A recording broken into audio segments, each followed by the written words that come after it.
We have officially 2 weeks left of the MLB season, and it's getting pretty crazy right now. Let's just hop into these standings and kind of talk about it because it's getting out of hand. So let's take a look at this AL wildcard. We're going to cover both wildcards instead of the divisions just because they're kind of pointless at this point. A lot of interesting things have happened. Let's go over these two AL East teams with Baltimore and Tampa. Obviously, they've been playing a lot recently, just had a good series. Baltimore took 2 of 3, right? So they have that 2-game lead on the Rays. I do think they stay in first. They do have a good series against Houston coming up, but we'll see how that one's going to go. But yeah, pretty solid for Baltimore right now. I think they're going to win this division. They should be solid. They should get that number 1 seed in the AL. I mean, whichever team gets it is going to be number 1 seed. Let's go on to the, this AL West kind of interesting division overall with these teams. I mean, I did think the Astros 2 weeks ago will still get this division, and once again, they are in first place. So I do think it stays that way. I mean, the Rangers and Seattle, don't get me wrong, have been like really solid teams, but they just haven't been playing great. I know Seattle has not been playing the great. I think they lost 11 out of 17 or something crazy like that. So it hasn't been looking solid for them. But yeah, I do think Houston's going to get that one. The Twins, I mean, the Twins will be interesting in the postseason, I think. They're kind of just riding this out. They're going to clinch eventually. But yeah, it's going to be interesting for the Twins who they play. It's going to be probably Seattle, Texas, or Toronto, so we'll see which team they're going to play. I do think it's going to be a good series, whatever they get, though, so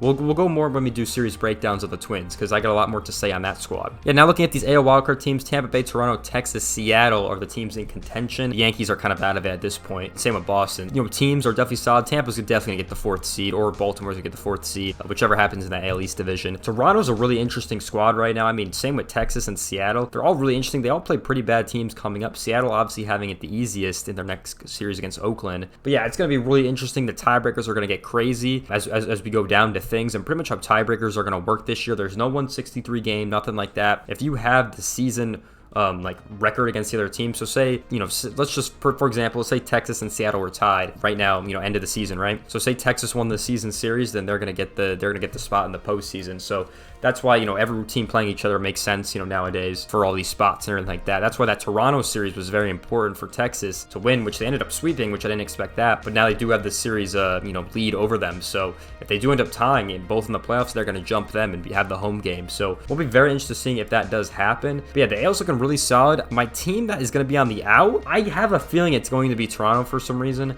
I think Seattle's going to make a bounce back. Same with Texas. I think Toronto's going to be the team out. I could be wrong on this, but I do think that's what is going to happen. So I would have my seeding being obviously Baltimore 1, Houston 2, the Twins 3, Tampa 4. I'd put Texas 5 and then Seattle 6 and then Toronto out of it. So that's what I would kind of go. We'll see what happens as we go closer and closer to the end of the season, but it should be a very interesting 2 weeks in this AL. Now taking a look at the NL wildcard, it's even more crazy over here. Let's start off with the division leaders. I mean, Atlanta and LA 1 and 2 seed respectively. We'll see which one, who gets 1 and 2. But yeah, both teams looking solid all year. Nothing really to say at that. Milwaukee's been a really solid team that I don't think anyone's noticed. They have like one of the, I think they're the 5th best record in the league right now. So playing really solid. I do think they win that division at this point in the season. They don't really have a hard schedule coming up, and I think it's going to be easy for them to kind of win everything. I think that they're definitely going to win that division and be the number 3 seed overall. And let's take a look at this wild card because once again, it's still very interesting with all these squads. Philadelphia, I think, is the guaranteed 4 right now. It's really hard to look at this squad and not think they're the guaranteed 4 right now. And then Arizona, Chicago, Miami, the Reds, even the Giants are definitely interesting. I think Philly's definitely in the wild card, 100% guaranteed 4 seed. We'll see what happens. They could drop though. They're not that far out. But I mean, look at this squad we have. I mean, Arizona, we have Chicago, Miami, the Reds, the Giants. I mean, everyone is so close in this race. It's going to come down to the last games of the season. I mean, you look up the upcoming series. I mean, Arizona plays San Francisco. They obviously just swept the Cubs, so that was a really important series for them to win. So they play San Francisco, so that's a must-win for San Francisco. I think if they want a shot, if they lose that series, I think they might be done. So they would be probably 4 or 5 games out at that point, so would not be solid. They might be knocked out in that series. The Cubs play Pittsburgh and then the Rockies, so they should bounce back. Me being a Cubs fan, it's kind of weird. The series versus Arizona didn't really make a lot of sense to me. A lot of weird series in my opinion. I don't know what to think about it. And Miami plays the Mets, and then the Reds play the Twins. So a lot of good series coming up. Miami, that's definitely a series they could win. The Reds, same thing. They could definitely win that series as well. So definitely interesting. We'll see what happens. I mean, this is going to come down to the last week of the season. I'll be tweeting about this every day. If I had to give my prediction, we'll go Atlanta 1, Dodgers 2. We'll go Milwaukee 3. We'll go Philadelphia 4. I think for my 5th seed, I'm going to stick with Arizona, and I think I'm going to put the Reds at 6. I think that's what I'm going to go with right now because